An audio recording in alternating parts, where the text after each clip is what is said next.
कितने खुश हैं आप उस तस्वीर में देख पा रहे होंगे। आगे बढ़ते हैं। विश्व मंच पर भारत पीएम मोदी के नेतृत्व में एक नया अध्याय तो लिख ही रहा है। दूसरी तरफ 18 पार्टियों का जमघट आज पटना में लगेगा। साथ ही विपक्षी एकता का राग भी यहां पर देखने को मिलेगा। मोदी मॉडल की तारीफ तो दुनिया कर रही है, जबकि विपक्ष का गवर्नेंस मॉडल फिलहाल मोदी विरोध का ही है। सवाल इस बात को लेकर है कि क्या 2024 के समर में भारत इन दोनों मॉडल में से किसी एक को चुनेगा। देश हित में कौन सा मॉडल ज्यादा असरदार होगा, आपको उसके लिए यह रिपोर्ट दिखाते हैं।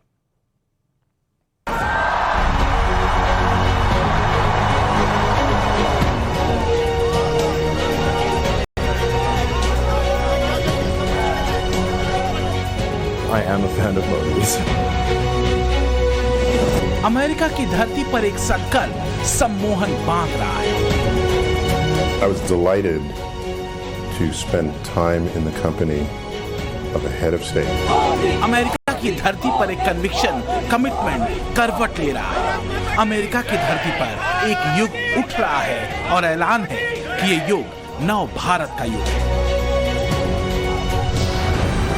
मोदी की अमेरिका की राजकीय यात्रा सिर्फ एक कूटनीतिक या राजनीतिक यात्रा भर नहीं है, बल्कि दुनिया पर नव भारत का वो दांव है जिसका हिस्सा बनने को दुनिया का सुपर पावर बेकरार है। तो क्या इसलिए कहा जाता है मोदी जैसा कोई नहीं? नए भारत के मोदी एरा ने अगर पूरी दुनिया को चकित किया है, तो मोदी विजन और वर्जन पर गहरे विमर्श के खेमे आकार ले रहे हैं। मुद्दा ये नहीं कि पीएम मोदी का कैरिज्मा क्या है, मुद्दा ये भी नहीं कि ब्रांड मोदी का असर कितना है। मुद्दा ये है कि 140 करोड़ की आबादी वाले दुनिया के सबसे बड़े लोकतंत्र और युवा भारत की अपेक्षाएं क्या मोदी एरा में उफान पर है?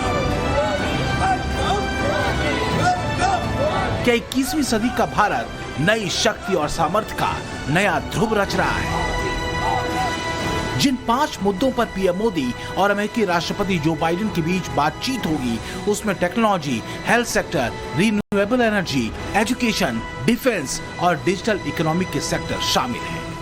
Prime Minister Modi is a man whose time has come at the time that India's time has come. The potential of India is enormous, and you have now a reformer, a radical reformer, who has the ability to transform it and the popularity to transform it. तो आखिर क्यों कहा जा रहा है कि 2023 में PM Modi का अमेरिका का ये राजकीय दौरा भारत को असाधारण ट्रांसफॉर्मेशन देगा? इसकी ठोस वजह है। कई विशेषज्ञ पीएम मोदी के अमेरिका दौरे की तुलना 1979 में हुए चीनी नेता देंग जियाओपिंग के दौरे से कर रहे हैं, जिसने अमेरिका चीन के संबंधों को पूरी तरह से बदल कर रख दिया था।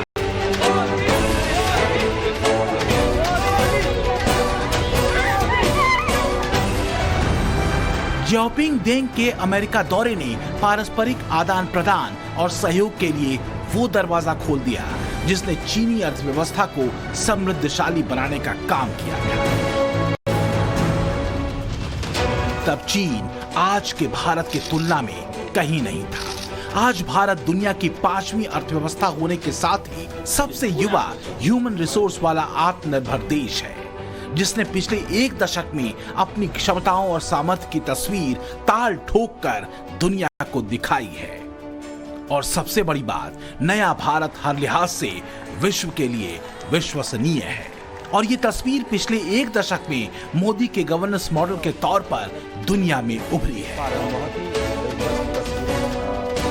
I was delighted to spend time in the company of a head of state who is as scientifically thoughtful as is Prime Minister Modi.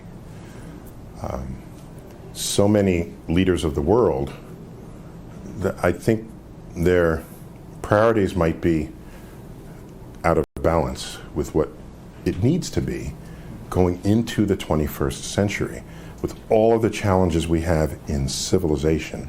The solutions are going to come from innovations in science and technology and engineering and math. And it's very clear to me that he cares about all of this.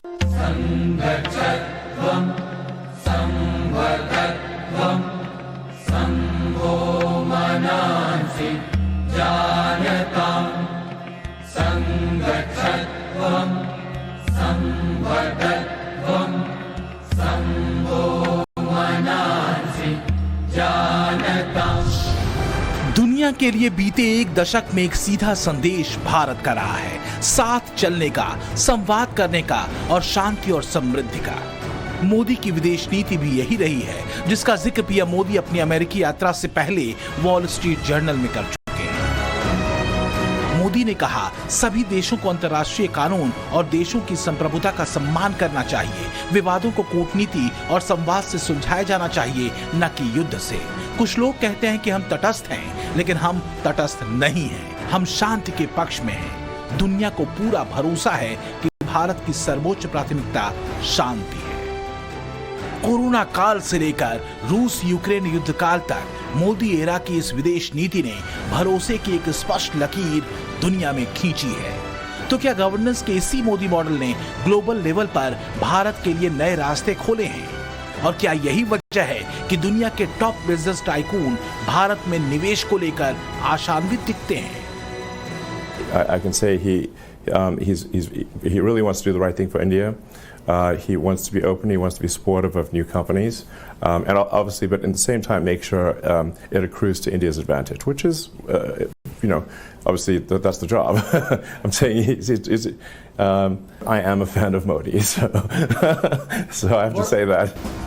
तो एक तरफ दुनिया है तो दूसरी तरफ देश। एक तरफ मोदी मॉडल पर भरोसा करते हिंदुस्तान में निवेश की संभावनाएं दिखती हैं, तो दूसरी तरफ बिना किसी गवर्नेंस मॉडल के सिर्फ सत्ता हासिल करने की चाहत। सवाल तो पूछा जाना चाहिए उनसे जो 2024 से पहले 74 आसन करके विपक्षी एकता की योग साधना में लीन है, जो राष्ट्र विकास के ब्लूप्रिंट के बजाय एक खेमेबंदी का ब्लूप्रिंट लिए घूम रहे हैं।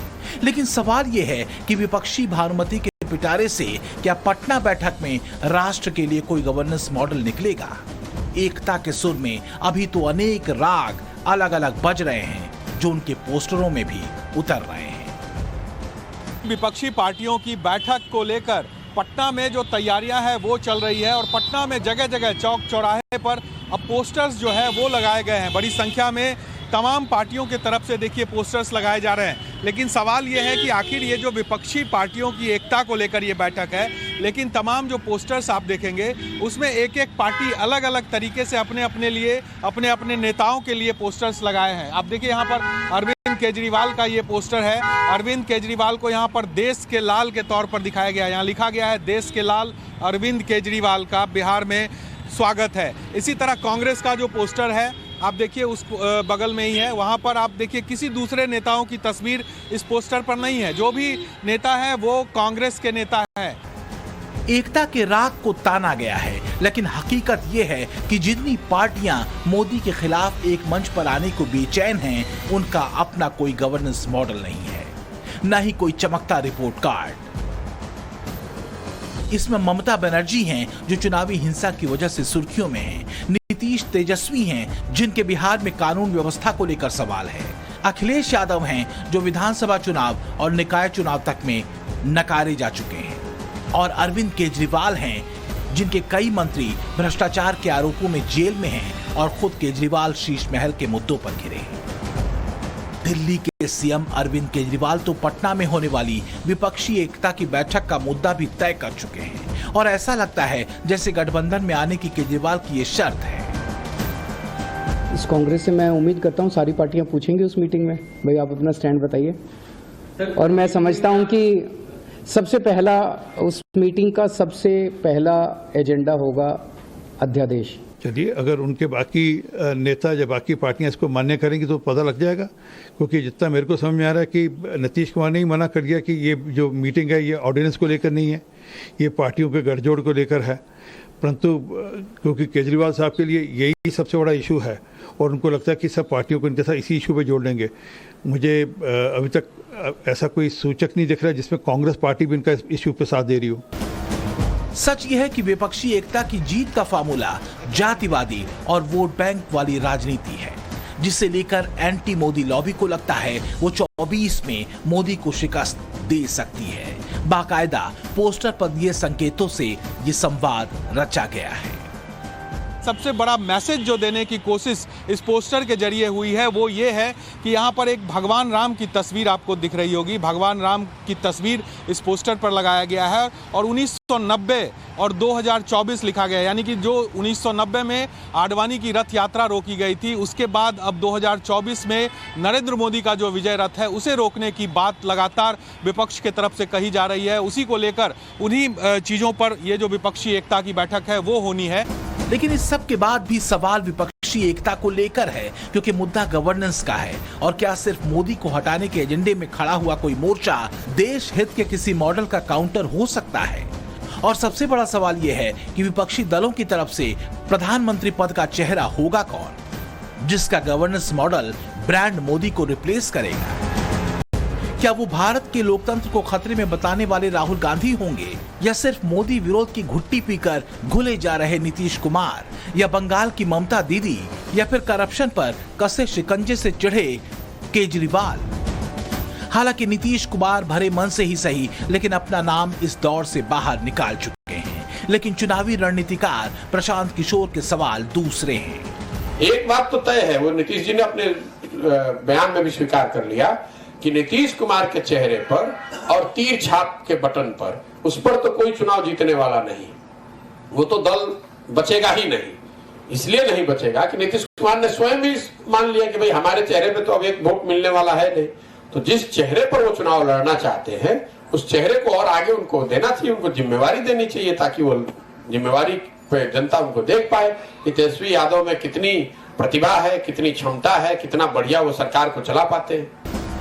तो मुद्दा फिर वही भरोसे का है, और देश का भरोसा विपक्षी एकता के मंच पर उतरे इन चेहरों में किस पर होगा?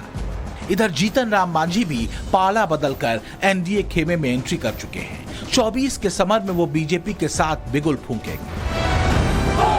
लेकिन अमेरिका की जमीन पर फिलहाल भारत का डंका बज रहा है, और अमेरिका ही नहीं पूरा विश्व मोदी को सुनने को बेताब है। मोदी युग एक और करवट ले रहा है, भारत एक और कदम आगे बढ़ रहा है। चुनना भारतीयों को है। 24 की एक राजनीति का मॉडल पटना का है, दूसरा अमेरिका में भारत का। ब्यूरो रिपोर्ट, टाइम्स नाउ, नवा।